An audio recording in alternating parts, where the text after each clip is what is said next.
Welcome back to Simplified Reads, the channel where we dive beneath the surface of stories to uncover the emotional core that truly makes them unforgettable.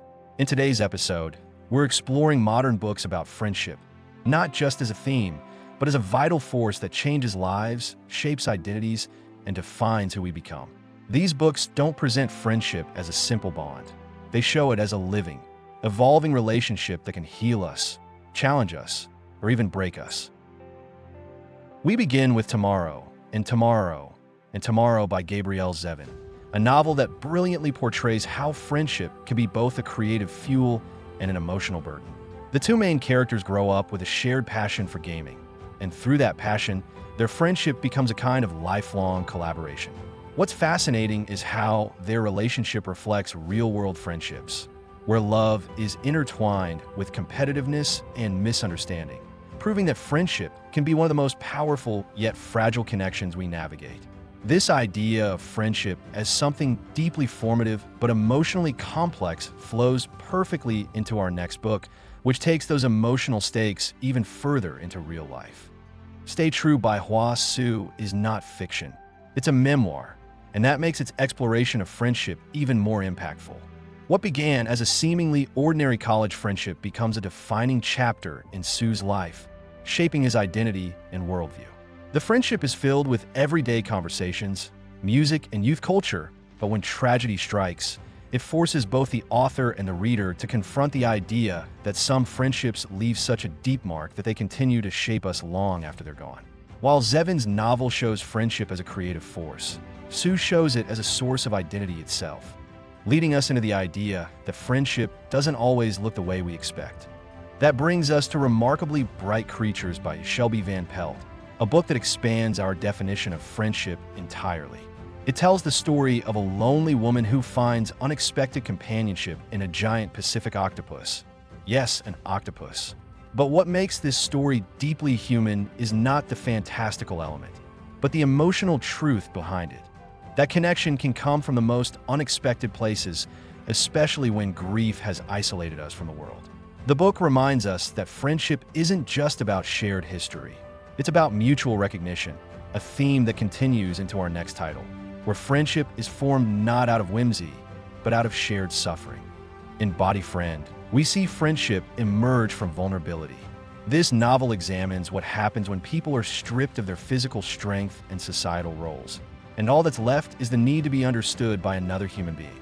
Where Remarkably Bright Creatures uses magical realism to explore loneliness, Body Friend uses reality to show the quiet power of companionship in the face of pain.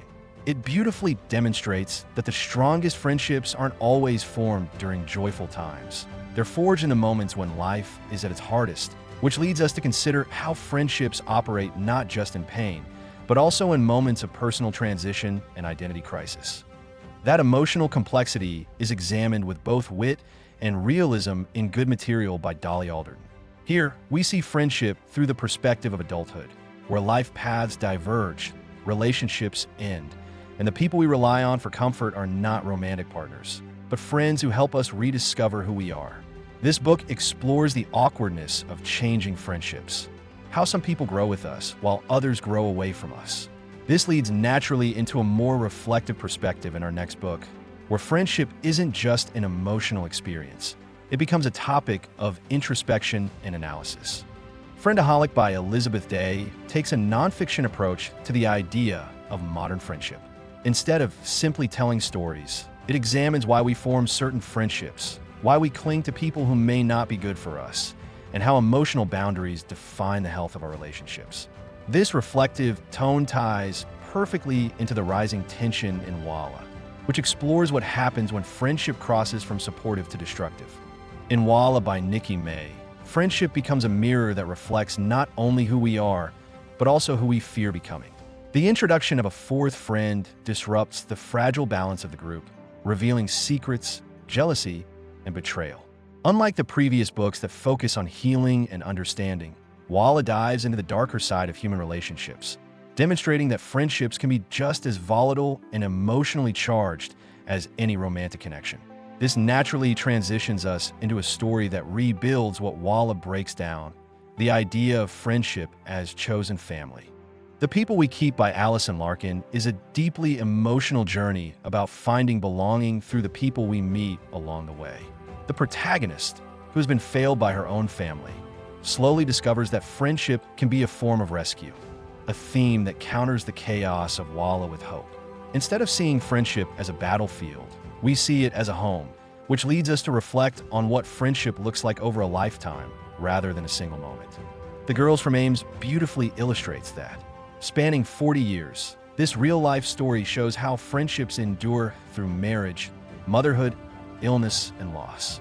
It serves as the perfect ending to this journey because it ties together all the themes we've explored: friendship as identity, as conflict, as healing, and finally, as legacy. It reminds us that friendships aren't just episodes in our lives. They're the threads that weave our entire story together. Thank you for watching Simplified Reads, where we don't just review books, we uncover the emotional truths behind them. If any of these stories resonated with you, let me know in the comments which kind of friendship you connect with most: the kind that challenges you, the kind that saves you, or the kind that stays with you forever. Don't forget to subscribe, and I'll see you in the next episode, where we continue exploring the stories that help us understand ourselves and each other.